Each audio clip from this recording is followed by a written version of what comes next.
Salam jumpa Bapak Ibu Saudara sekalian dimanapun Anda berada hari ini. Sukacita sekali kita bisa ketemu lagi lewat program acara live streaming seri pengajaran firman Tuhan. Puji Tuhan, saya percaya Bapak Ibu sangat diberkati, dipelihara Tuhan, dijaga dan diproteksi Tuhan. Dan sampai hari ini kita bisa ada sebagaimana kita ada, kita percaya bukan kuat dan gagah kita untuk bisa dapat menjaga hidup kita dan keluarga kita, tapi semata-mata itu semua karena penjagaan dan pemeliharaan Tuhan adanya. Sebab itu saya percaya Tuhan berkata tak berkesudahan kasih setianya Tuhan, tak habis-habisnya rahmatnya, selalu baru setiap pagi sampai sore hari ini.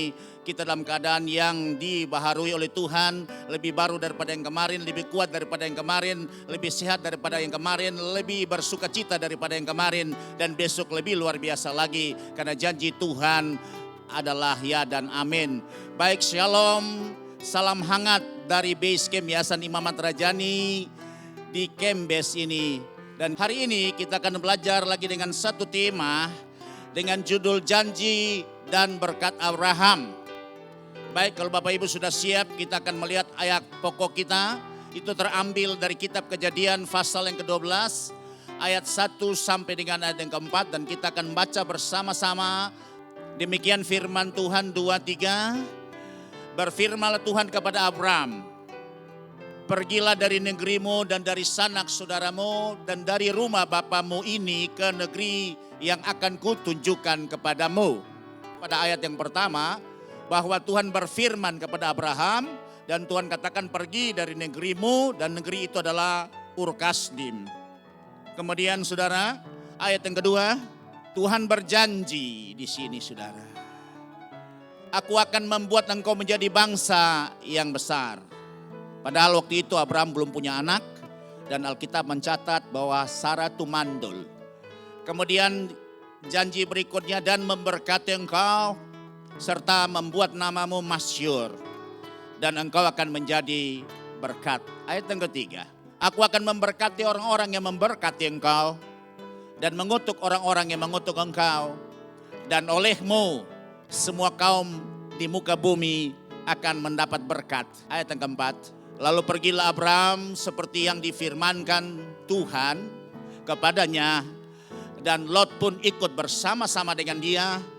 Abraham berumur 75 tahun ketika ia berangkat dari Haran. Ini adalah sudah ya panggilan yang kedua ketika waktu saat itu Abraham ya dari Ur Kasdim Tuhan panggil keluar, dan kemudian yang ikut Tera ikut, kemudian ya Lot ikut, dan kemudian akhirnya mereka nyangkut di Haran.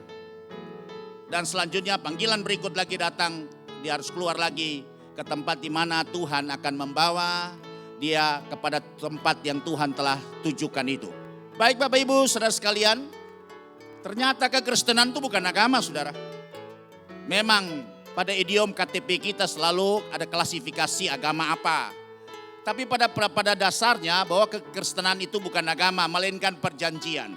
Kalau saudara buka, Alkitab kita terdiri dari dua perjanjian. Satu perjanjian yang lama, yang kedua adalah perjanjian yang baru, ya, yang sering disebut dengan Old Testament atau Old Covenant, dan juga New Testament atau New Covenant. Dan di dalam Alkitab kita juga banyak sekali berisi kata yang disebut dengan perjanjian. Tuhan mengikat janji dengan semua, ya, baik dengan Nuh, baik juga dengan Adam, baik juga dengan Abraham, dan juga ada tokoh-tokoh Alkitab yang lain, semua Tuhan katakan perjanjian. Sebab itu saudara, Tuhan tidak mengadakan agama untuk dipeluk sehingga kita menjadi orang yang fanatik, melainkan panggilan masuk dalam rencana Tuhan untuk memperoleh janji dan berkat Tuhan, ya, untuk seperti apa yang Tuhan kehendaki, yang rancangkan atas hidup kita, baik pribadi, keluarga, dan komunitas kita. Dan selalu Tuhan ikat dengan perjanjian. Berarti kita orang perjanjian. Perjanjian itu adalah ikatan antara kedua belah pihak, antara Tuhan dengan kita sebagai umatnya. Dan tentunya ada butir-butir yang diikat di dalamnya. Ya, di dalamnya ada hak dan kewajiban yang berikut. Panggilan Abraham tidak hanya terdiri atas berbagai janji, tetapi juga atas berbagai kewajiban. Jadi bukan cuma janji saja, janji itu bersyarat. Karena kalau syaratnya dipenuhi, janji digenapi. Tuhan pernah ngomong juga ya di dalam kitab Nabi Yesaya 48 ayat yang ke-18 dikatakan, sekiranya kalau engkau memperhatikan perintah-perintahku, maka damai sejahteramu akan seperti air sungai yang tidak pernah berhenti, dan kebahagiaanmu itu seperti ya gelombang-gelombang laut yang tidak pernah berhenti. Itu janji Tuhan sekiranya engkau memperhatikan perintah-perintahku. Sebab itu di sini panggilan Abraham dia katakan tidak hanya terdiri atas berbagai janji. Kadang-kadang kita cuma fokus kepada janji, tapi harus ingat bahwa janji itu harus disertai dengan berbagai kewajiban dan ketaatan akan kewajiban atau butir-butir apa yang sudah kita ikat dalam perjanjian, dan menyerahkan diri absolut kepada Tuhan agar dapat menerima apa yang dijanjikan. Dan di sini ada 3 hal, dan saudara perhatikan. Yang pertama, bahwa perjanjian itu saudara lihat di sini, khusus tokoh yang kita angkat Abraham, Tuhan tuntut ketaatan kepada perintah Allah untuk meninggalkan tempat tinggalnya. Abraham sudah berhasil, dia kaya di Ur Kasdim. Buktinya apa? Dia sudah usahanya baju sudah berhasil, dia sudah settle di sana, ya dia punya semua pekerja yang begitu banyak, punya lembu, kemudian juga punya domba, kambing domba dan begitu banyak sekali. Tapi Tuhan panggil dia keluar supaya Tuhan ingin membawa dia ke tempat di mana Tuhan akan proses dia supaya dia bisa lebih memahami dan bisa mengalami Tuhan. Nah, sebab itu di sini dikatakan Tuhan panggil dia untuk satu. Pertama harus dia mulai keluar dari tanah kelahirannya dan tinggalkan tempat tinggalnya. Di dalam Kejadian 12 ayat 1 dan 4 itu jelas panggilan itu. Dan kemudian di surat Ibrani pasal yang ke-11 ayat yang ke-8 itu adalah galeri iman orang-orang percaya.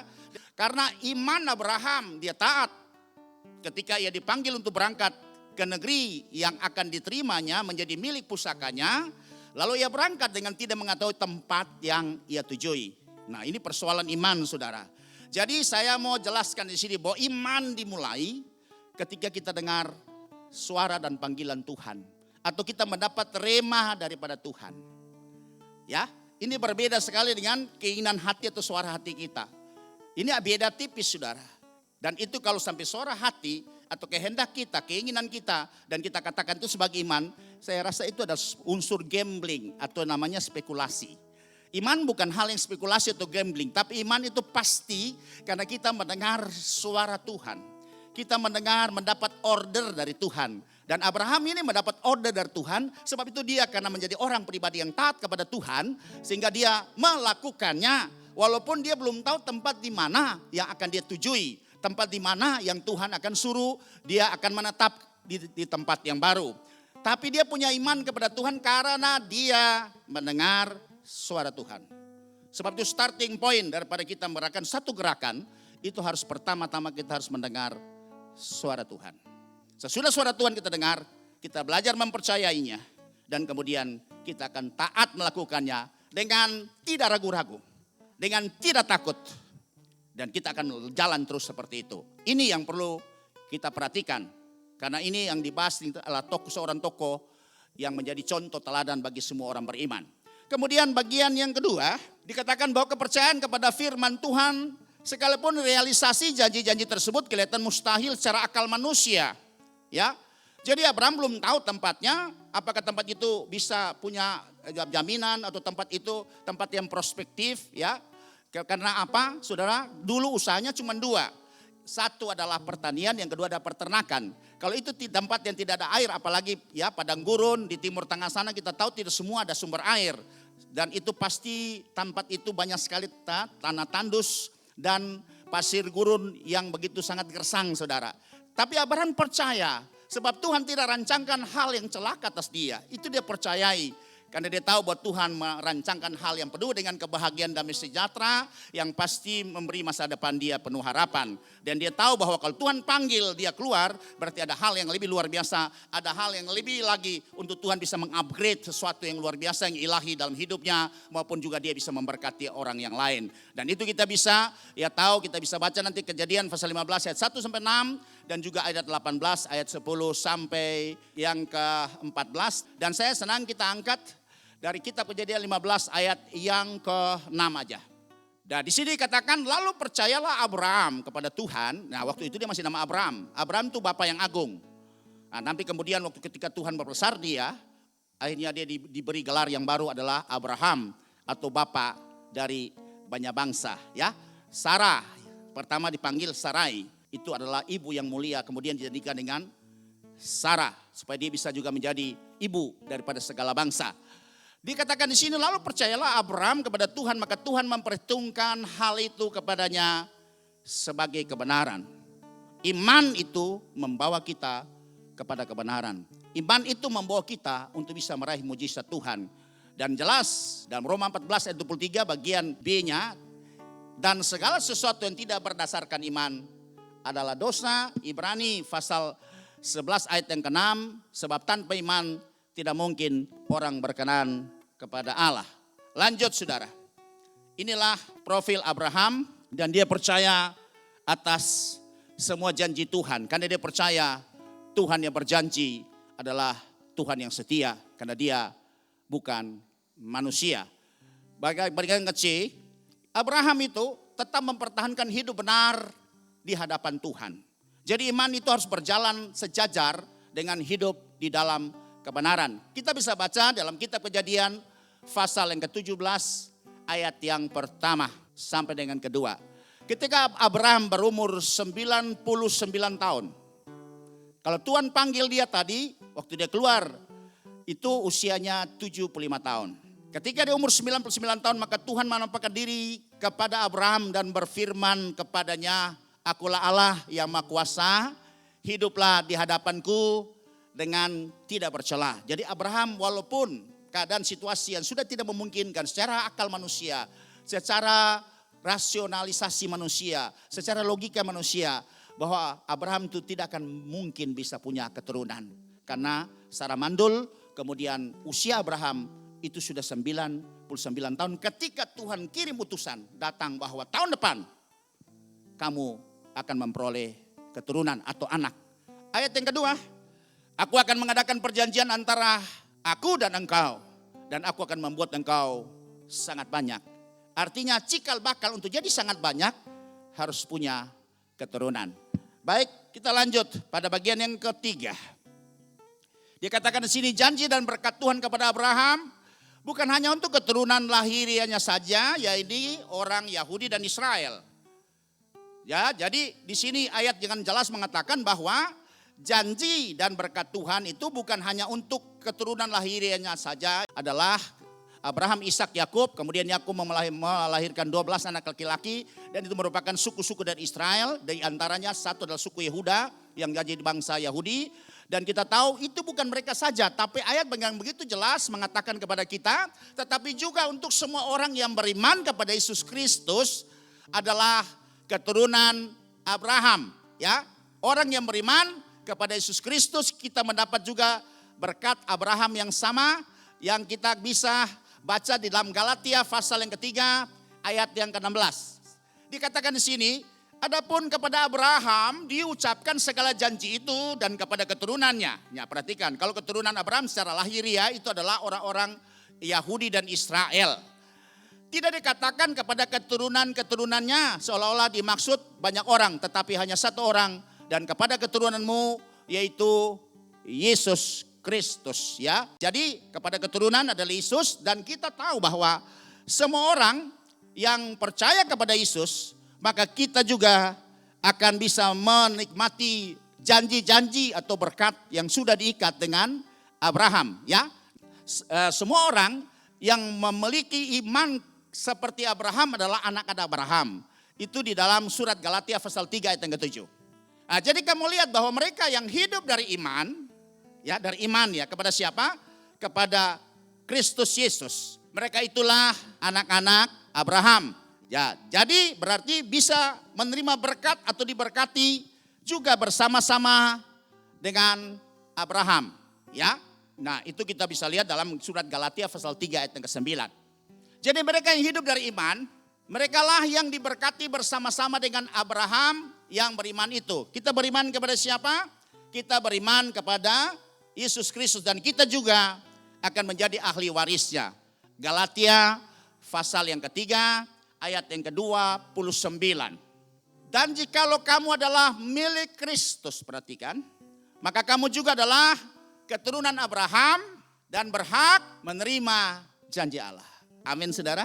Nah, sebab itu Abraham ini adalah bapa semua bangsa. Yang tadinya Abraham jadi Abraham, dia menjadi bapa semua bangsa. Dan lewat Yesus Kristus, maka berkat dan janji yang sama juga, itu bisa menjadi milik kita sebagai bangsa-bangsa lain di luar Israel dan Yahudi, dari setiap bangsa, kaum, suku, dan bahasa. Nah, untuk menerima janji-janji di dalam Kristus Yesus.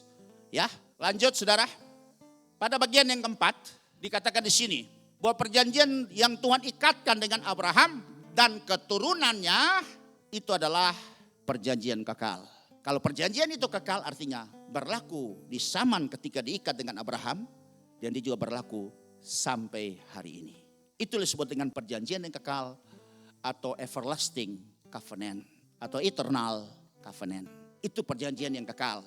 Kita baca dalam kitab Kejadian pasal yang ke-17 ayat yang ke-7. Bahwa perjanjian Tuhan ikat dan Tuhan bicara 2 kali bahwa perjanjian ini adalah perjanjian yang kekal. Artinya berlaku pada saat itu juga dan juga berlaku untuk masa yang akan datang.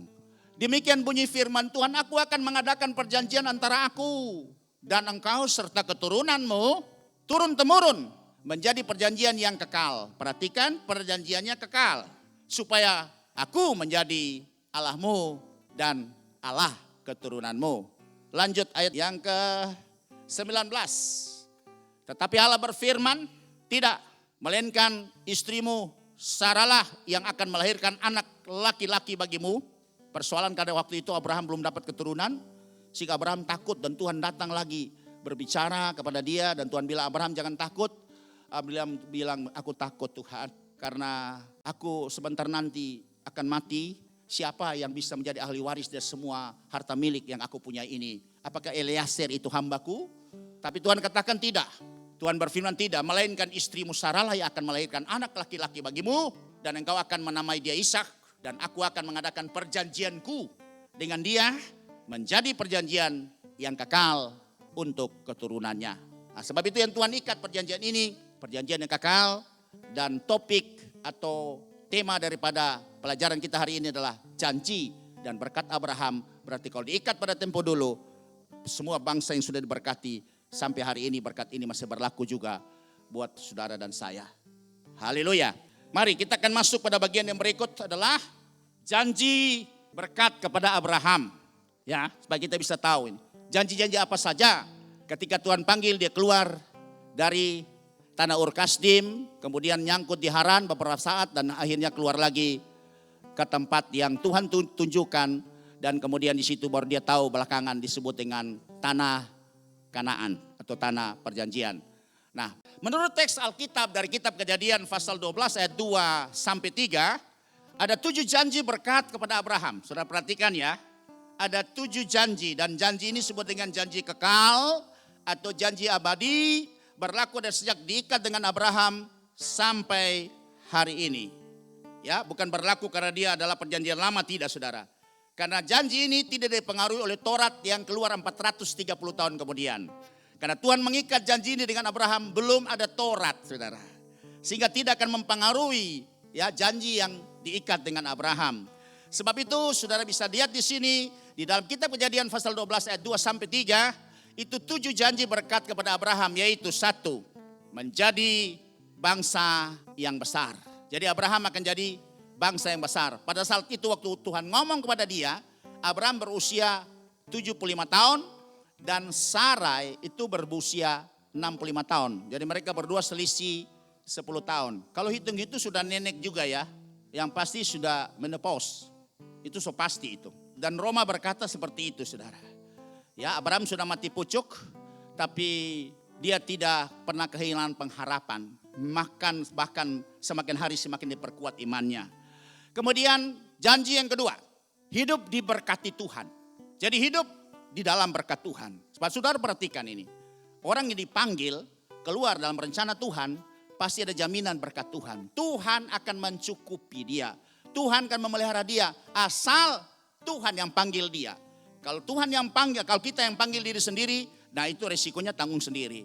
Tapi semua hamba Tuhan yang Tuhan panggil, pasti Tuhan akan menjaminnya. Ya, sebab itu seperti saya ketika Tuhan panggil untuk pelayanan dari pengusaha 20 tahun yang lalu dan sampai hari ini kalau ku ada sebagaimana ku ada dengan kepercayaan yang seperti ini, itu karena janji Tuhan bahwa Tuhan pelihara dan berkati setiap orang yang dipanggil Tuhan masuk dalam rencananya. Percaya bisa bilang amin. Dan kita semua juga dipanggil oleh Tuhan untuk masuk dalam rencananya. Cuma ada yang lebih khas, lebih khusus, ada yang spesifik dengan panggilan masing-masing kita. Nah, sebab itu dikatakan di sini saudara, bahwa Tuhan akan memberkati ya. Kita akan bisa menikmati berkat Tuhan. Dan sudah tahu bahwa Kejadian pasal yang ke-13 itu dikatakan pada ayat yang kedua, adapun Abraham sangat kaya, banyak ternak, perak dan emasnya. Jadi Abraham itu dipanggil keluar dari tanah Ur atau Ur Kasdim. Dia seorang yang kaya raya, orang yang berhasil sebab itu. Tapi Tuhan panggil dan dia tunduk kepada Tuhan, dia taat kepada Tuhan. Dia mempercayai Tuhan, dia keluar kemana Tuhan akan suruh, pergi ke tempat yang dia belum tahu, yang dia tujui. Nah ini iman Abraham yang luar biasa dan layaklah dia diberi gelar Bapa dari semua orang beriman. Ya. Kemudian kalau saudara mau lihat, itu kelanjutan Abraham diberkati, keturunannya juga diberkati saudara. Kita bisa kan lihat dalam kitab Kejadian pasal yang ke-26 ayat 12 sampai 13. Maka menaburlah Ishak di tanah itu dan dalam tahun itu juga ia mendapat hasil 100 kali lipat sebab ia diberkati Tuhan. Perhatikan, kalau kita dipanggil oleh Tuhan, tanggung jawab Tuhan akan memberkati kita, mencukupi kita, menjamin kita dari segala kebutuhan yang kita perlukan. Baik pribadi, rumah tangga maupun di dalam pelayanan. Itu janji Tuhan, saudara. Nah kemudian ayat yang ke-13. Dan orang itu menjadi kaya. Bahkan kian lama, kian kaya, sehingga ia menjadi sangat kaya. Abraham dipanggil, kemudian Ishak juga dipanggil pada panggilan yang sama. Tetap jaminan luar biasa. Dan janji yang kedua, bahwa Tuhan akan memberkati keturunan ini, itu terbukti saudara. Terbukti. Dan Yohanes 10 ayat 10 katakan bahwa pencuri itu datang untuk mencuri dan membinasakan. Tetapi aku datang supaya mereka mempunyai hidup dan mempunyainya dalam segala kelimpahan. Kelimpahan ini tidak hanya satu aspek saja, tapi semua aspek itu akan dipenuhi oleh Tuhan. Bahkan kita akan dicukupkan dan berlimpah-limpah. Ya, bukan cuma aspek finance saja, tapi kesehatan, kekuatan, hikmat, ya, akal budi, semua kesempatan-kesempatan luar biasa, damai sejahtera, ketenangan, ketentraman, semua aspek itu dipenuhi oleh Tuhan dengan berkelimpahan. Dan ada ayat yang paling sangat spesifik lagi di dalam 2 Korintus pasal yang ke-8 ayat 9 dikatakan, karena kamu telah mengenal kasih karunia Tuhan kita Yesus Kristus, bahwa Ia yang oleh karena kamu menjadi miskin, sekalipun ia kaya, supaya kamu menjadi kaya oleh karena kemiskinannya. Ini ayat ini juga menyangkut semua aspek. Bukan cuma khusus finance saja. Bukan khusus materi saja. Tapi hal yang ya rohani, jiwani, sampai juga dengan hal-hal yang jasmania. Itu akan diberkati oleh Tuhan. Itu bagian yang kedua. Dan kita lihat sekarang janji yang ketiga. Namanya dibuat masyhur oleh Tuhan. Ya, sampai hari ini kalau sebut Abraham itu luar biasa. Dia menjadi teladan tokoh dari semua orang-orang beriman. Bahkan juga dalam surat Yakobus pasal 2 ayat 23 dikatakan bahwa Abraham itu menjadi sahabat Allah. Dengan jalan demikian genaplah nas yang mengatakan lalu percayalah Abraham kepada Allah, maka Allah memperhitungkan hal itu kepadanya sebagai kebenaran. Karena itu Abraham disebut sahabat Allah. Oh, luar biasa, namanya Mazmur. Dan kemudian pada surat Roma itu pasal yang keempat ayat 16 bahwa Abraham itu akan menjadi bapak dari semua orang beriman, ya. Karena itulah kebenaran berdasarkan iman supaya merupakan kasih karunia, sehingga janji itu berlaku bagi semua keturunan Abraham, bukan hanya bagi mereka yang hidup dari hukum Taurat itu Israel, saudara, tetapi juga bagi mereka yang hidup dari iman Abraham kita sekarang, orang-orang ini yang hidup karena iman Abraham lewat Yesus Kristus, sebab Abraham adalah bapak dari kita semua. Jadi berarti kalau janjinya kepada bapakku Abraham dan berkatnya itu juga saya merupakan anak-anaknya dan saya merupakan keturunannya, berarti saya juga menjadi ahli warisnya.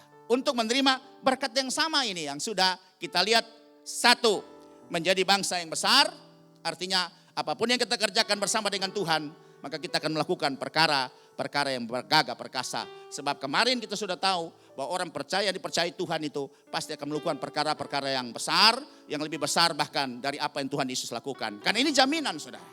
Ya, jaminan. Kemudian pada janji yang keempat itu dikatakan menjadi berkat bagi banyak orang. Jadi kita diberkati untuk apa?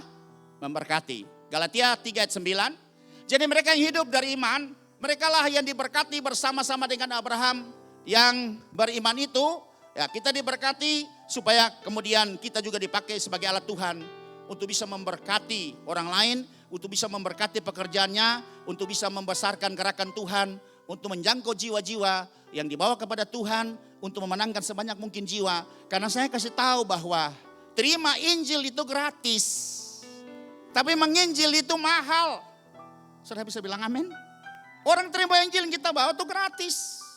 Tapi proses untuk kita bisa menginjil, sekarang juga lewat live streaming seperti ini juga, ini mahal juga perangkatnya semua ya. Semua peralatannya, semua fasilitasnya itu mahal, saudara. Injil didengar, Injil diterima karena iman timbul, karena pendengaran akan firman Kristus itu gratis, saudara. Cuma-cuma, tapi untuk supaya Injil bisa sampai di setiap telinga, bangsa, kaum, suku, dan bahasa, itu membutuhkan dana yang tidak sedikit, saudara. Nah, ini diharapkan supaya ketika kita diberkati, kita juga bisa menjadi berkat bagi banyak orang. Lewat apa? Lewat membawa suara kebenaran, membawa berkat ilahi ini, ya, supaya setiap bangsa, kaum, suku, dan bahasa bisa diselamatkan, bisa mendengar Yesus Kristus sebagai Tuhan dan Juru Selamat bagi umat manusia. Sebab itu, saudara, setiap kali saya berdoa kepada semua orang-orang yang bekerja pada garis terdepan, hamba-hamba Tuhan yang selalu menyampaikan kabar baik atau kabar keselamatan ini, bahwa mereka diberi kekuatan walaupun mereka ditolak, dianiaya dan mengalami banyak kesukaran, tapi biar Tuhan sendiri terus akan memberikan mereka berkat-berkat yang luar biasa, baik berkat secara supranatural, mau berkat-berkat secara finansial, secara materi untuk mereka tetap bertahan, supaya Injil kerajaan ini bisa sampai ke ujung bumi, kepada bangsa-bangsa, menjadi kesaksian kepada semua bangsa. Sesudah itu baru tibalah kesudahannya. Jadi kita diberkati bukan untuk dipakai sendiri, untuk memuaskan hawa nafsu kita, tapi kita diberkati untuk bisa memberkati. Makanya doa Bapa kami itu sudah jelas. Berilah kami hari ini makanan kami yang secukupnya. Kalau Tuhan kasih lebih banyak, maka kelebihannya kita pakai untuk bisa memberkati orang lain yang kurang. Ya, sebab itu konsep daripada Alkitab seperti itu. Ya, baik, kita lanjut. Pada berkat yang berikut adalah berkat yang kelima. Bahwa Tuhan memberkati orang-orang yang memberkati kita atau engkau. Jadi ada jaminan atau insurance, garansi, aminan keamanan. Jadi Tuhan memberkati kalau orang memberkati kita. Yang keenam, kalau orang mengutuk ya kita, maka dia akan berhadapan dengan Tuhan. Sebab itu saudara jangan pernah rasa galau atau terusik ketika orang bicara jahat atas kita. Orang mengatakan hal-hal yang buruk terhadap kita. Orang mendiskreditkan kita. Orang melecehkan kita, orang merendahkan kita. Sudah melepaskan berkat aja atas mereka.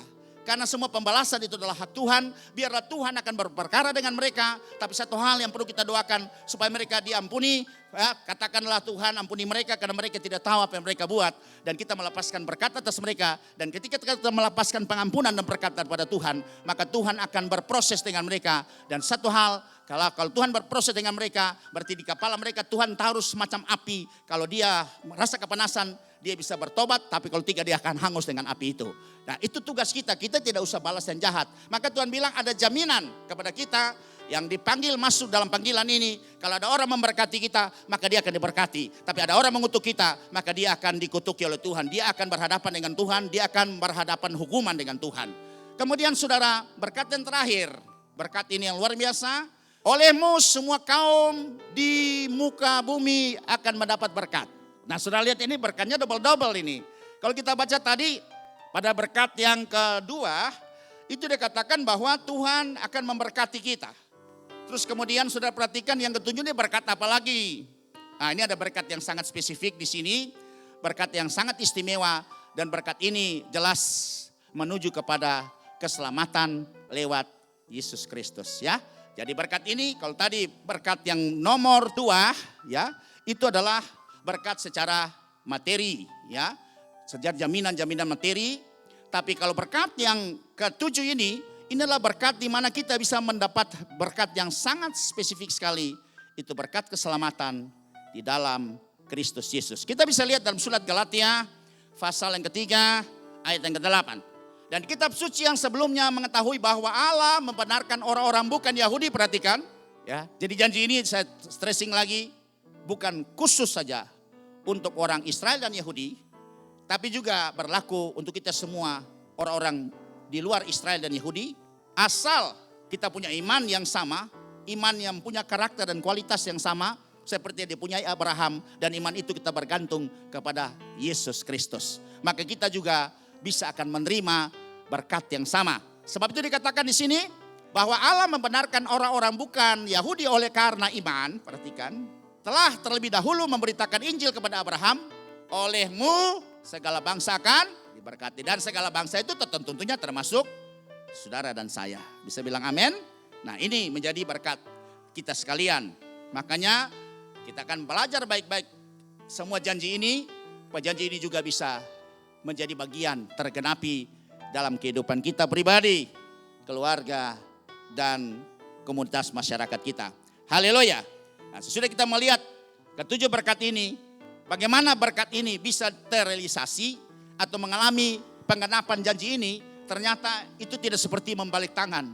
Ada proses yang luar biasa, proses yang cukup panjang kepada si penerima janji ini, yaitu pertama kita, Bapak leluhur kita adalah Bapak Abraham, ya. Dia menerima ketujuh janji kekal ini yang saya namakan janji abadi ini, dan berlaku dari sejak diikat pada ribuan tahun yang lalu dan sampai hari ini masih tetap berlaku. Untuk merealisasi janji ini, itu yang pertama saudara lihat, ini ada proses yang disebut dengan sunat. Ya. Sunat itu sebagai tanda dan meterai dari perjanjian Allah dengan Abraham untuk memperoleh keturunan sangat banyak dan menjadi bapa banyak bangsa. Kalau saudara baca ini, saya baca dari dulu sampai hari ini, kenapa kok Tuhan pakai sunat gitu loh? Ya kalau mau diberkati, ya berkati aja. Terus meterai perjanjian bahwa Abraham waktu ketika utusan itu datang berjumpa dengan Abraham, Abraham, tahun depan kamu punya anak. Ketika itu Abraham berusia 99 tahun. Sarah itu usianya 89 tahun saudara. Jadi kalau menopause itu 2 kali. Jadi tidak ada harapan. Menurut surat Roma pun tidak ada harapan. Secara logika, rasional, kenyataan tidak mungkin. Tapi Abraham tetap punya pengharapan karena dia pegang janji Tuhan. Karena Tuhan yang berjanji, itulah Tuhan yang setia. Amin saudara. Sebagaimana juga Tuhan yang dipercayai oleh Abraham, Tuhan yang sama juga dipercaya oleh kita, yang kita kenal di dalam nama Tuhan Yesus Kristus. Sebab itu saudara lihat, ketika Tuhan bilang, tahun depan kamu punya anak. Itu Sarah dia ketawa loh. Ini nenek-nenek reyot loh, 89 tahun. Abraham sudah mati pucuk, surat Roma berkata seperti itu. Ya kalau saudara mau lihat, kita bisa baca dalam surat Roma, pasal yang keempat, ayat 17. Nah, seperti ada tertulis, engkau telah kutetapkan menjadi bapa banyak bangsa di hadapan Allah yang kepadanya ia percaya. Yaitu Allah yang menghidupkan orang mati, ya, dan orang yang menjadikan yang menjadikan dengan firman-Nya apa yang tidak ada menjadi ada. Nah, Tuhan ngomong ini, dan ini diulangi lagi oleh Paulus kepada orang Roma. Jadi walaupun secara ukuran manusia, ya, hidup normalnya manusia, bahwa itu tidak mungkin karena Abraham sudah mati pucuk, Sarah sudah, ya, tidak, kandungannya sudah tertutup. Tapi Tuhan yang berjanji, Tuhan bisa mengadakan sesuatu yang tidak ada menjadi ada. Tuhan yang pencipta, saudara. Ini Abraham percayai dan diulangi lagi oleh Paulus kepada orang Roma yang harus mereka percayai. Sebab itu di dalam ayat yang ke-18. Sebab sekalipun tidak ada dasar untuk berharap. Sudah lihat. Jadi dia sebenarnya imannya itu sudah tidak punya dasar. Kalau sudah lihat definisi daripada iman, di dalam Ibrani pasal 11 ayat 1, bahwa iman itu adalah dasar dan segala sesuatu yang kita harapkan. Dan bukti dari segala sesuatu yang tidak kita lihat. Sekarang dasar dari imannya sudah gak bisa lagi dari dasar. Tapi Abraham tetap percaya kepada Tuhan. Namun Abraham tetap punya pengharapan juga. Dan percaya bahwa ia akan menjadi bapa banyak bangsa. Menurut yang telah difirmankan. Demikianlah banyaknya nanti keturunanmu. Abraham percaya karena Tuhan yang ngomong, Tuhan pasti akan bisa mengadakannya. Abraham bilang ayat sebelumnya, ya pada ayat yang ke-17, sedangkan yang mati pun Tuhan bisa hidupkan kok. Yang tidak ada saja Tuhan bisa ciptakan ada. Apalagi cuma yang beginian. Tuhan terlalu mampu bisa mengadakan sesuatu. Sebab bagi Allah tidak ada yang mustahil. Itu yang Maria katakan kepada malaikat Tuhan. Gabriel datang, masa kok saya bisa hamil? Engkau akan hamil dengan Roh Kudus. Kok bisa terjadi? Bisa aja bisa terjadi. Akhirnya dia menyadarinya bahwa yang bicara adalah Tuhan, perwakilan Tuhan, utusan Tuhan. Dia katakan, bagi Allah tidak ada yang mustahil. Abraham punya prinsip yang sama. Saya percaya prinsip ini juga harus ada pada kita. Kalau Tuhan berjanji kepada kita, Dia pelihara kita, Dia memberkati kita, ya kita akan masuk dalam rencananya. Maka katakanlah kepada sesuatu yang mulai menjadi keraguan-raguan kita, mulai kita bimbang, bagi Allah, bagi Yesus tidak ada yang mustahil. Ya, ayat yang ke-19. Imannya tidak menjadi lemah. Perhatikan saudara lihat. Karena pengharapan, dia punya pengharapan, maka imannya tidak menjadi lemah. Walaupun dia mengetahui bahwa tubuhnya sudah sangat lemah karena usianya telah kira-kira 100 tahun saudara. Kalau orang Jakarta bilang cepek. Dan bahwa rahim Sarah telah tertutup. Nggak mungkin kan? Bagi Yesus tidak ada mustahil. Apapun yang tertutup dalam hidupmu hari ini. Usahamu, masalah-masalah yang lain yang selama ini ya telah tertutup dan engkau tidak punya jalan keluar lagi. Ya, usaha pekerjaanmu, keuanganmu, kreditmu, kesehatanmu, ya, hubungan suami istri, apa saja saudara yang hari ini terjadi. Secara kasat mata kita lihat sudah tertutup. Tidak memiliki kemungkinan. Tapi katakan kepada yang seperti itu, bagi Yesus tidak ada yang mustahil. Bukan bagi dokter tidak ada mustahil, tapi bagi Yesus tidak ada yang mustahil. Haleluya. Abraham tetap percaya. Ayat yang ke-20 saya senang baca. Tetapi terhadap janji Allah. Ini saudara lihat ini. Kita mesti pakai prinsip iman yang seperti ini. Dia tidak bimbang karena ketidakpercayaan. Karena secara kasat mata sudah tidak mungkin. Masa iya. Kandungan Sarah sudah tertutup. Kemudian Abraham sudah mati pucuk. Ya, sudah mengkerut semua, sudah kering kerontang, sudah keriput banget. Ya. Tapi saudara bisa lihat. Malah ia diperkuat dalam imannya. Dan ia memuliakan Allah. Luar biasa saudara. Dengan sikap iman seperti ini. Terobosan terjadi. Kuasa terjadi. Pemulihan terjadi. Mujizat terjadi. Kalau engkau ingin mengalami itu. Mari ikut cara, metode yang sama. Yang hari ini. Sehingga berkat dan janji itu.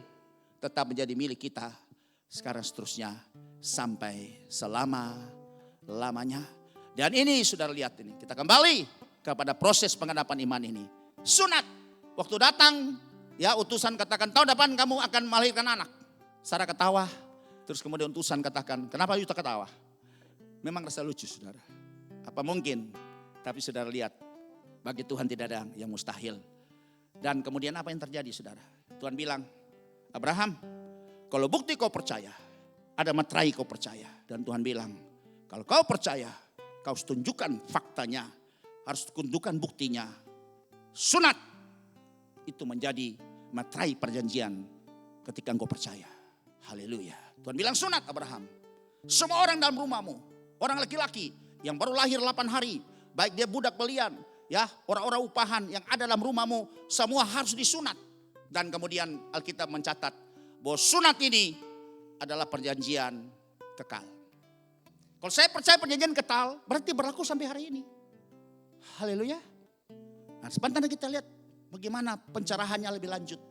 Bahwa sunat adalah perjanjian kekal. Karena itu materai di mana Abraham membuktikan bahwa dia percaya perkataan daripada Tuhan. Bahwa tahun depan dia punya anak, punya keturunan. Dan itulah adalah starting point daripada penggenapan ke-7 janji itu. Kalau sampai Abraham tidak punya keturunan, maka semua janji itu gugur. Ya, 1 dikenapi. Maka semua akan berlangsung 2, 3, 4, 5 sampai yang ke-7. Sebab dari keturunan itu nanti yang ke-7 itu. Ia melahirkan Yesus. Kalau sampai tidak lewat anak perjanjian Ishak. Maka Yesus tidak akan hadir. Karena Tuhan yang berjanji seperti itu. Itu adalah alur di mana Tuhan punya rencana. Bahwa Abraham nanti akan punya keturunan. Dan sudah lihat di sini. Dimulainya untuk menggenapi sebuah janji. 7 janji itu. Dimulai dari poin 1 janjinya. Bahwa dia harus ya menjadi bangsa yang besar. atau dia pasti akan memiliki keturunan. Bahkan ketika Abraham ragu-ragu, Tuhan bawa keluar, "You lihat langit di atas, bintang-bintang, hitung. Aku tidak bisa hitung, demikian juga banyak keturunanmu. Lihat pasir, hitung. Aku tidak bisa hitung, demikian juga banyak keturunannya." Ya, keturunanmu akan seperti itu, saudara. Tapi di sini luar biasa. Ya, pertama saya pikir, kok Tuhan pakai sunat ya? Sunat itu sebagai perjanjian kekal loh. Mari kita baca Kejadian pasal yang ke-17 ayat 7. Hari ini kita harus belajar lagi. Supaya kita bisa mengerti hal-hal yang sangat strategis. Sehingga kita bisa mendapat hal-hal yang luar biasa. Yang sangat ilahi. Dikatakan di sini, "Aku akan mengadakan perjanjian antara aku dan engkau serta keturunanmu. Turun-temurun menjadi perjanjian yang kekal." Garis bawahi perjanjian yang kekal. Ya, everlasting covenant. "Supaya aku menjadi Allahmu dan Allah keturunanmu." Dan pada ayat yang lain dikatakan, "Dan kamu akan menjadi umatku." Haleluya. Perjanjian yang kekal. Mari kita lanjut lagi baca ayat yang ke-10 sampai 13. Ya, perhatikan saudara, karena ini poin yang sangat penting. Jangan anggap ini sederhana, saudara. Waktu saya baca, saya mempersiapkan firman ini, ternyata saya mendapat sesuatu yang luar biasa.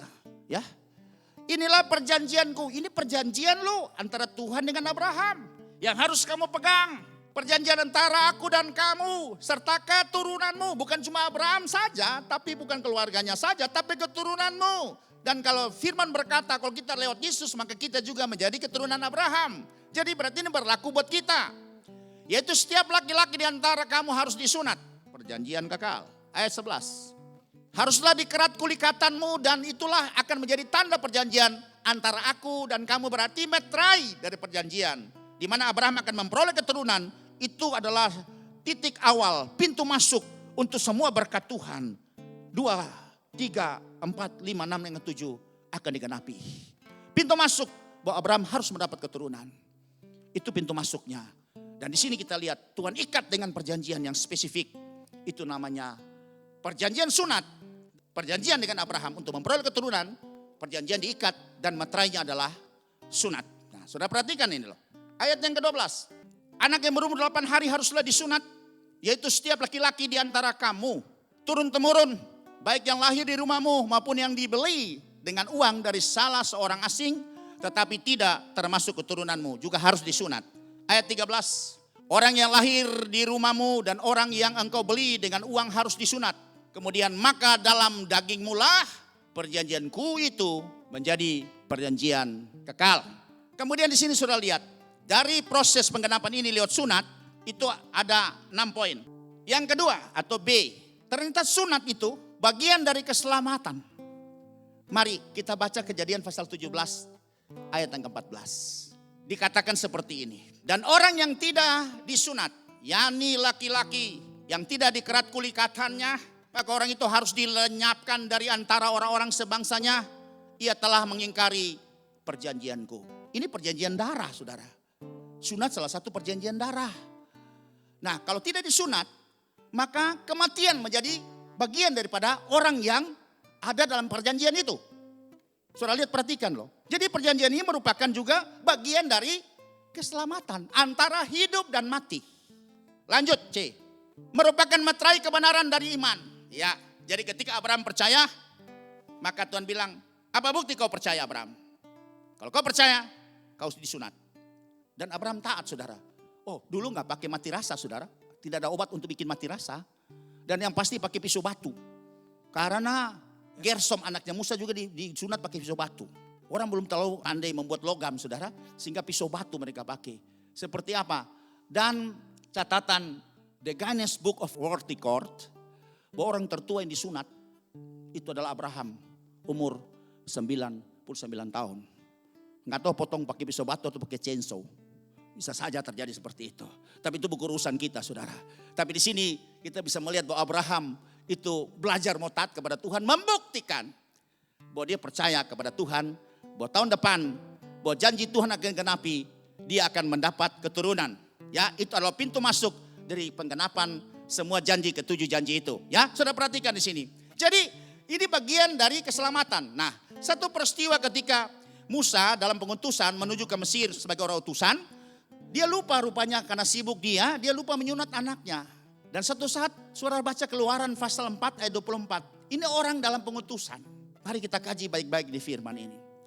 Tetapi di tengah jalan, di suatu tempat bermalam, Musa bermalam dengan keluarganya, ada Sipora sama anaknya. Itu dalam perjalanan menuju ke Mesir sebagai orang utusan. Tuhan bertemu dengan Musa dan berikhtiar untuk membunuhnya. Loh, ini persoalannya apa? Ini orang utusan yang sudah memberi hidup kepada Tuhan, tinggalkan Mesir dan semua kenyamanannya, ya, merendahkan dirinya, kemudian tuh mengeluarkan semua masa lalunya dan siap untuk diproses Tuhan selama 40 tahun dan sekarang diutus kembali dalam usia kurang lebih 80 tahun. Tapi Tuhan punya rencana berikhtiar untuk membunuh Musa. Mari ke ayat 25 dikatakan di sini. Lalu Sipora mengambil pisau batu. Nah, pisau batu kan saudara. Jadi nggak salah saya ngomong pisau batu. Dipotongnya kulit khatan anaknya. Kemudian disentuhnya dengan kulit itu kaki Musa sambil berkata, sesungguhnya engkau pengantin darah bagiku. Jadi kita lihat di sini adalah darah. Bicara darah perjanjian. Darah itu bicara nyawa. Sebab itu saudara, kenapa sunat? Itu sunat juga perjanjian darah. Yang pakai darah tercurah ketika disunat saudara. Ya, makanya Sipora katakan sungguh engkau ini pengantin darah terhadapku. Ayat 26. Lalu Tuhan membiarkan Musa pengantin darah, kata Sipora, waktu itu karena mengingat sunat itu. Berarti sunat itu menyangkut mati hidup. Berarti sunat itu bagian dari keselamatan. Kalau orang-orang sebelumnya itu saudara, ya sesudah perjanjian diikat, maka semua yang tidak bersunat akan dibunuh, dilenyapkan. Firman berkata seperti itu dan terbukti Musa saja. Tuhan berikhtiar untuk membunuh Musa. Persoalannya adalah karena sunat ini. Lanjut, dikatakan sini merupakan meterai kebenaran dari iman. Ya, ketika Abraham bukti percaya, sunat. Dan surat itu merupakan meterai kebenaran. Kita bisa baca dalam surat Roma 4 ayat 11. Dan tanda sunat itu diterimanya sebagai meterai kebenaran berdasarkan iman yang ditunjukkannya sebelum ia bersunat. Demikianlah ia dapat menjadi bapa semua orang percaya yang tak bersunat supaya kebenaran diperhitungkan kepada mereka. Jadi meterai ini merupakan meterai kebenaran. Abraham, kalau kau percaya tahun depan kau punya anak, maka bukti apa kau percaya? Kau harus sunat. Abraham melakukan itu, maka Tuhan memperhitungkan hal itu sebagai kebenaran. Dan itu merupakan meterai kebenaran. Itulah pengertian sunat saudara. Kemudian pengertian berikut dari sunat itu, bagian D, itu tanda umat kepunyaan Allah. Maka dulu orang Israel yang wanita tidak boleh menikah atau dengan laki-laki yang tidak bersunat atau suku lain. Karena sunat itu hanya khusus untuk orang Israel dan orang Yahudi. Karena itu adalah meterai kepemilikan Allah. Mereka adalah umatku dan aku jadi Allah atas mereka. Nah, sehingga mereka tidak bisa kawin campur karena ada tanda kepemilikan. Sebab itu di sini saya catat bahwa ini adalah tanda dari umat kepunyaan Allah. Kemudian bagian yang E, sunat itu punya pengertian kesucian atau kemurnian hubungan dengan Tuhan. Nah, makanya di dalam Ulangan 10 ayat 16, sebab itu sunatlah hatimu dan janganlah lagi kamu tegar tengkuk. Jadi berarti Tuhan bisa cek sudah ini ayat ini bukan kebetulan saudara. Jadi mengarah dari fisik sekarang mulai ke roh. Tuhan bicara mengenai roh. Itu tanda fisik tapi mengikat jadi roh. Kalau kau percaya kau sunat berarti mengikat di roh. Tapi buktinya faktanya adalah tindakan dari iman itu harus dibuktikan dengan tindakan secara faktual. Nah, kemudian di sini Yeremia 4 ayat 4 juga jelas saudara dikatakan seperti itu dalam kitab Nabi Yeremia. Sunatlah hati, sunatlah dirimu bagi Tuhan dan jauhkanlah kulit katan hatimu. Hai orang-orang Yehuda dan penduduk Yerusalem, supaya jangan murkaku mengamuk seperti api dan menyala-nyala dengan tidak ada yang memadamkan oleh karena perbuatan-perbuatanmu yang jahat. Tuhan bicara di sini sudah bukan sunat fisik lagi. Orang Israel waktu itu sudah sunat secara fisik, tapi persoalan yang Tuhan bicara sekarang adalah sunat hati. Berarti pengertiannya, kalau ibadah lahiriah dulu, sekarang kita ibadah rohania. Yang disunat harus apa? Hati kita. Supaya apa? Ada kebersihan, ada kemurnian hubungan. Jangan diganggu oleh kekotoran-kekotoran yang lain, oleh kenajisan yang lain. Supaya hubungan kita itu menjadi hubungan yang sangat intim dengan Tuhan, dengan tidak diganggu oleh hal-hal yang lain.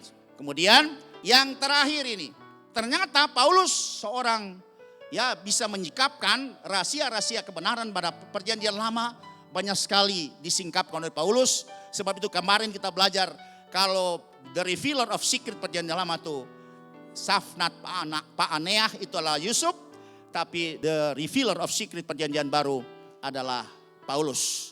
Dan Paulus menyingkapkan di sini. Itu adalah kiasan atau bayangan dari baptisan. Sebab itu bicara hati yang dibersihkan. Ya, hati yang tahir. Kita bisa baca dalam surat Kolose pasal yang kedua ayat yang ke-11 dan 12. Di dalam dia kamu telah disunat. Perhatikan saudara lihat. Ini bukan kata kebetulan. Ini profetik. Bukan dengan sunat yang dilakukan oleh manusia. Sunat lahiriah seperti Israel. Karena kita adalah Israel rohani. Tetapi dengan sunat Kristus. Yang terdiri dari penanggalan akan tubuh yang berdosa. Mati bersama-sama dengan Kristus, dikuburkan.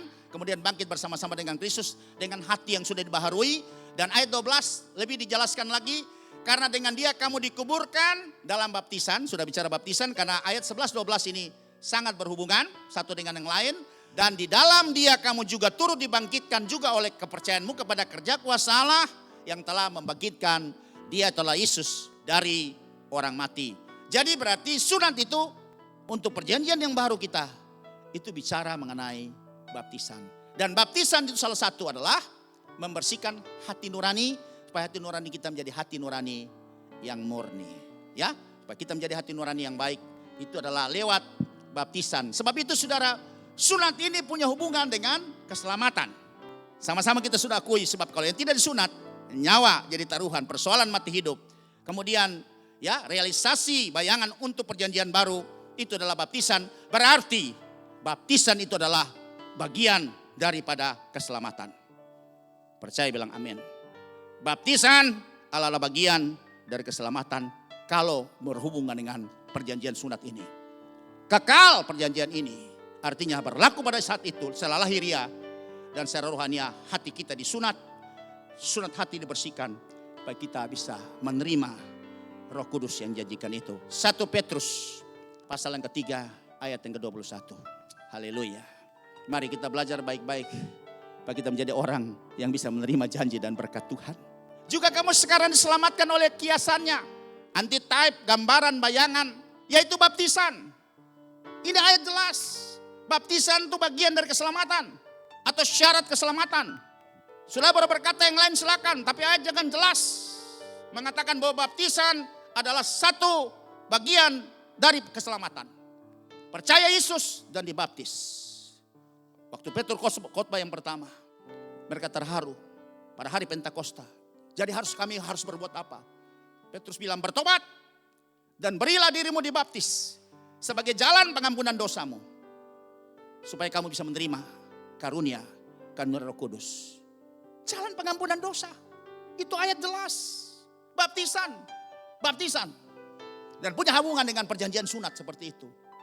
Karena itu menyangkut dengan keselamatan atau mati hidup. Maksudnya bukan untuk membersihkan kenajisan jasmani. Melainkan untuk memohonkan hati nurani yang baik kepada Allah oleh kebangkitan Kristus. Haleluya. Saya sudah sampaikan kebenarannya. Silakan up to you untuk mau terima. Tapi berdasarkan ayat, saya percaya sudah sangat teguh. Dan harus diterima kebenarannya. Haleluya. Bagian yang kedua. Ini adalah kepercayaan atau iman Abraham diuji untuk mempersembahkan anak yang tunggal sebagai korban bakaran. Ya. Jadi ada dua ujian untuk bisa mencapai 7 janji ini. Yang pertama lewat perjanjian sunat. Yang kedua lewat Abraham ditantang untuk mempersembahkan anak yang tunggal sebagai korban bakaran. Artinya kalau anak yang tunggal sebagai korban bakaran, berarti Ishak, anak perjanjian itu pasti harus dibunuh atau dimatikan. Dan dibelah, ditaruh di atas mezbah, kemudian dibakar dan dipersembahkan kepada Tuhan.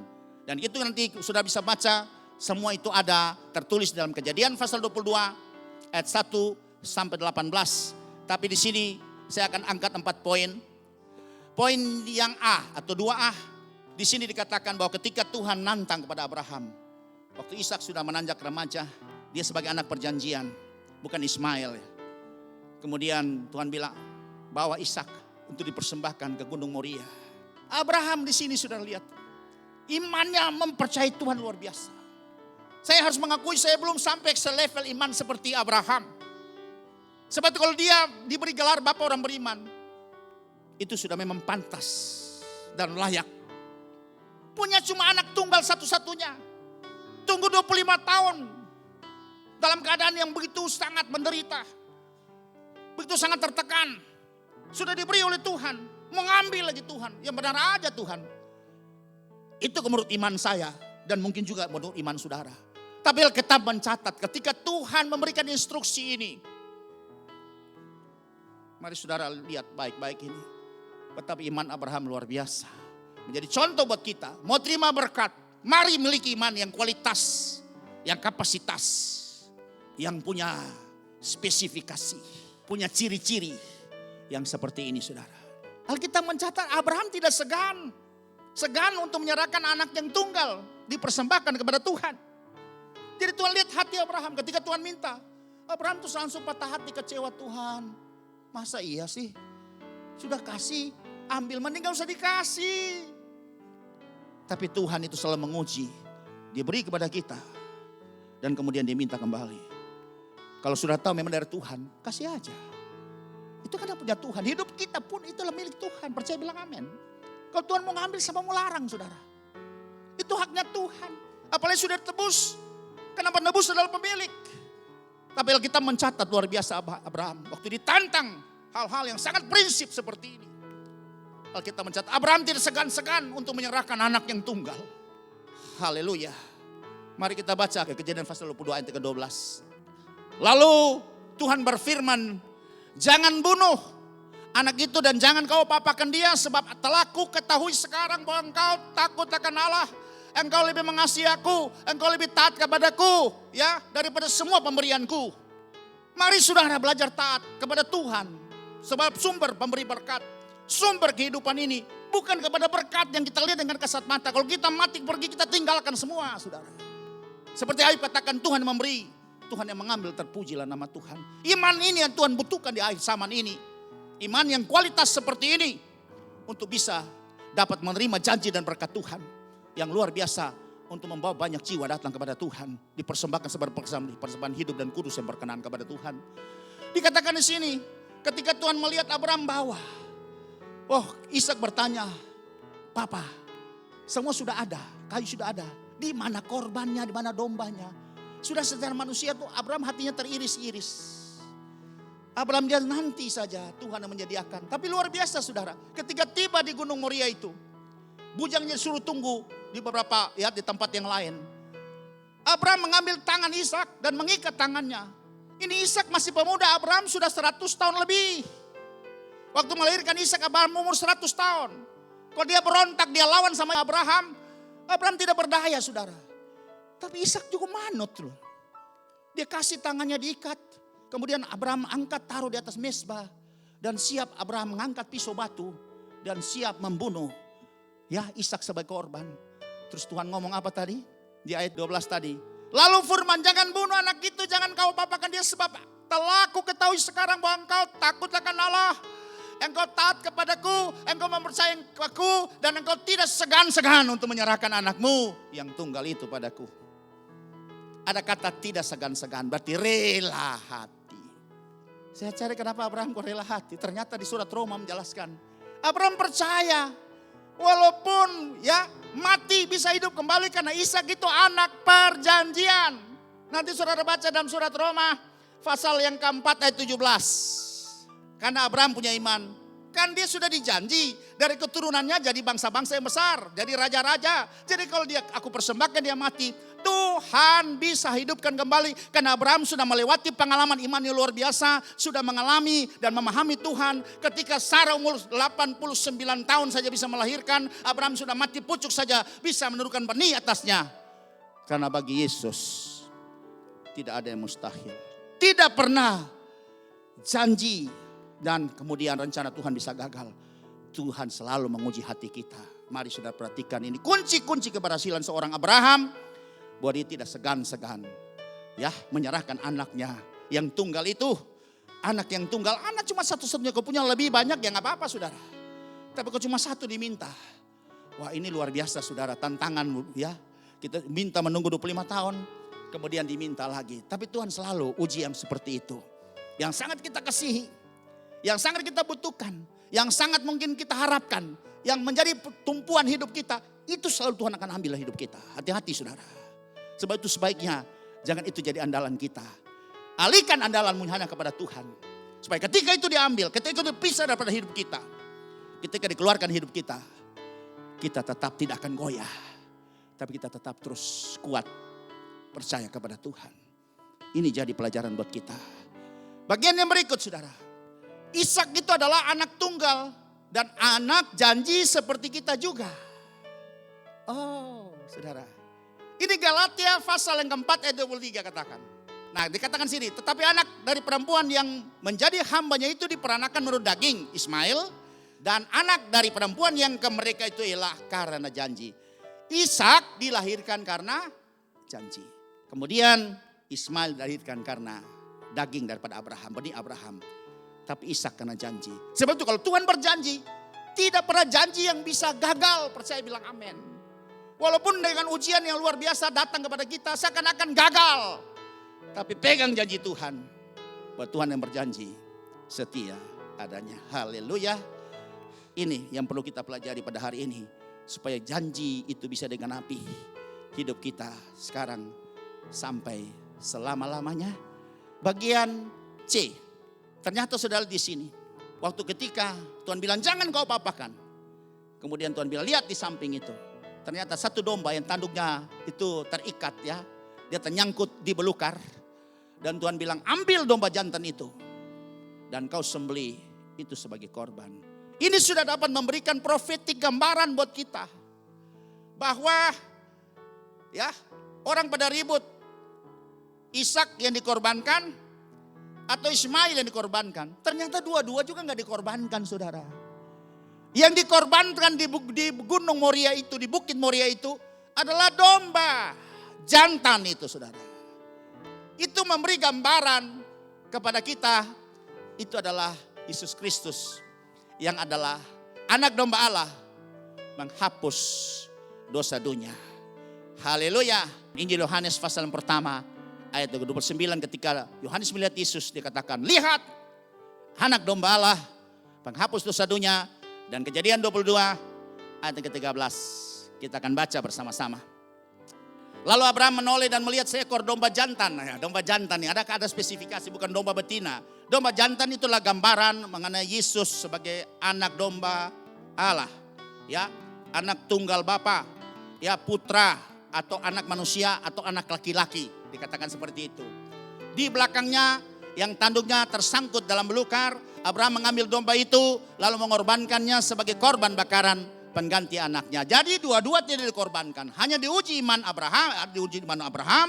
Kemudian ya yang mengganti dikorbankan adalah domba jantan itu. Dan itu gambaran buat Yesus Kristus sebagai korban anak domba Allah. Penghapus dosa dunia. Supaya lewat korban ini kita bisa menerima berkat Abraham pada bagian yang D. Yaitu Galatia pasal 3. Ayat 13 sampai 14. Jadi dengan berkorbannya anak domba Allah ini, jantan ini, anak laki-laki ini membuat kita menerima berkat Abraham, itu Roh Kudus yang dijanjikan itu. Ayat 13, Kristus telah menebus kita dari kutuk hukum Taurat dengan jalan jadi kutuk karena kita. Sebab tertulis, terkutuklah orang yang digantung pada kayu salib. Jadi Yesus menanggung semua kutuk hukum Taurat dan dosa warisan dari Adam supaya kita ya bebas dari semua itu. Apa berkatnya? Ayat 14. Yesus Kristus telah membuat ini supaya di dalam Dia berkat Abraham sampai kepada bangsa-bangsa lain sehingga oleh iman kita menerima Roh atau Roh Kudus yang telah dijanjikan itu. Berarti saudara, pada poin yang ketujuh dari berkat Abraham itu, ya, dan olehmu semua bangsa di muka bumi akan memperoleh berkat. Artinya lewat Kristus sang anak domba Allah itu, maka kita bisa menerima Roh Kudus. Roh Kudus itu memeterai kita menjadi anak Allah. Dan sekaligus juga Roh Kudus itu memeterai untuk kita bisa menjadi anak-anak Abraham. Untuk bisa memperoleh berkat Abraham. Haleluya. Ada hal yang perlu saudara pahami di sini. Luar biasa. Tuhan kagum dengan iman Abraham. Sebab itu saudara kalau baca 2 kali utusan Tuhan datang. Abraham engkau luar biasa. Engkau tidak segan-segan menyerahkan anakmu 2 kali. malaikat Tuhan datang dan berbicara kepada Abraham. Itu kita bisa baca ya di dalam Kejadian pasal 22 ayat yang ke-15. Ya. Untuk kedua kalinya berserulah malaikat Tuhan dari langit kepada Abraham. Katanya, aku bersumpah demi diriku sendiri. Demikian firman Tuhan, karena engkau telah berbuat demikian dan engkau tidak segan-segan untuk menyerahkan anakmu yang tunggal kepadaku. Ayat yang ke-17, maka aku akan memberkati engkau berlimpah-limpah dan membuat keturunanmu sangat banyak seperti bintang di langit dan pasir di tepi laut. Dan keturunanmu itu akan menduduki kota-kota musuhnya. 18, oleh keturunanmu lah semua bangsa di bumi akan mendapat berkat, karena engkau mendengarkan firman-Ku. Tuhan kagum dengan iman Abraham. Dan Tuhan bilang, 2 kali dia datang. Sungguh Abraham, aku bersumpah demi nama. Semua janji yang aku ikatkan, itu sekarang menjadi milikmu dan keturunanmu. Sekarang sampai selama-lamanya. Sebab itu sudah lihat di sini. Ada satu pengertian ilahi yang luar biasa. Abraham menantang Tuhan dengan imannya. Tuhan merasa tertantang dengan Abraham. Kalau Abraham saja berikan anak yang tunggal, yang satu-satunya, berarti Bapa harus berikan Yesus buat kita. Untuk dosa dan pelanggaran kejahatan kita. Supaya kita juga bisa menerima berkat yang seperti diterima oleh Abraham. Haleluya. Akhirnya saudara-saudara, dengan iman dalam Kristus Yesus, jadilah pewaris untuk menerima janji dan berkat Abraham, yaitu Roh Kudus yang dijanjikan itu. Dan Roh Kudus itu materai untuk kita bisa menjadi anak-anak Allah, anak-anak Bapa, yang kita bisa panggil dia Abba, ya Bapa. Amin. Berbahagialah setiap orang yang mendengar firman Tuhan, menerima, menyambutnya, menaruh dalam hatinya, dan melakukannya.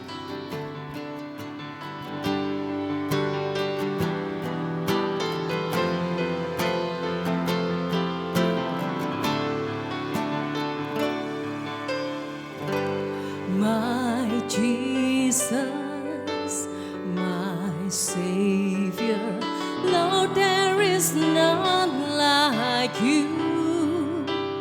All of my days, I want to praise the wonders of your mighty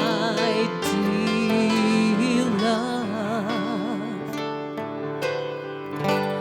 My comfort, my shelter, tower of refuge and strength.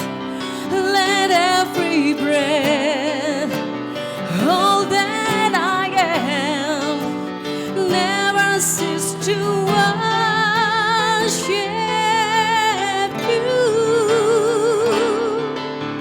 Shout to the Lord, all the earth, let us sing.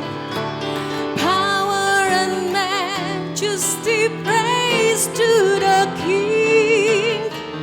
Mountains bow down and the seas will roar at the sound of your name. I sing for joy at the work of your hands. Forever I'll love you, forever I'll stand. Nothing compares to the promise I have in you.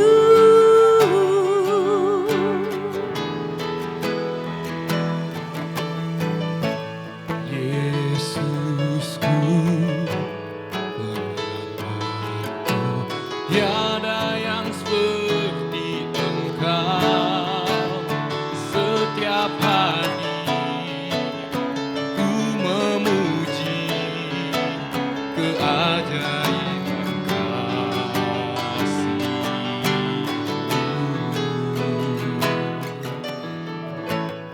Penghibur, pelindung, menara kekuatan.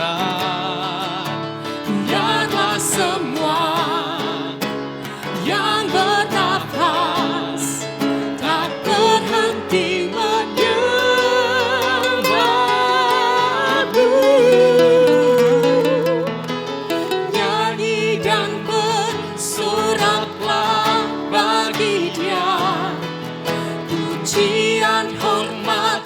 kuasa bagi raja.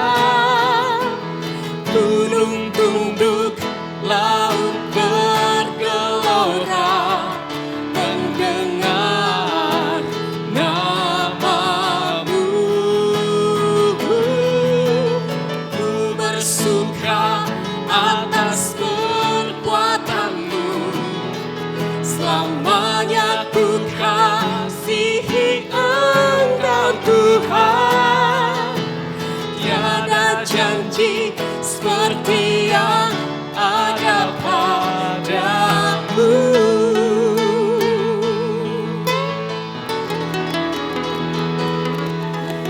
Nyanyi dan bersoraklah bagi Dia, pujian, hormat, kuasa bagi Raja. Gunung tunduk, laut bergelora mendengar namamu. Ku bersuka atas perbuatanmu, selamanya ku kasihi Engkau Tuhan.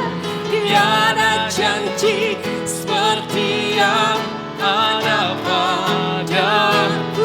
Tiada janji seperti yang ada padamu. Tiada janji seperti yang ada padamu. Tiada janji seperti yang ada padamu.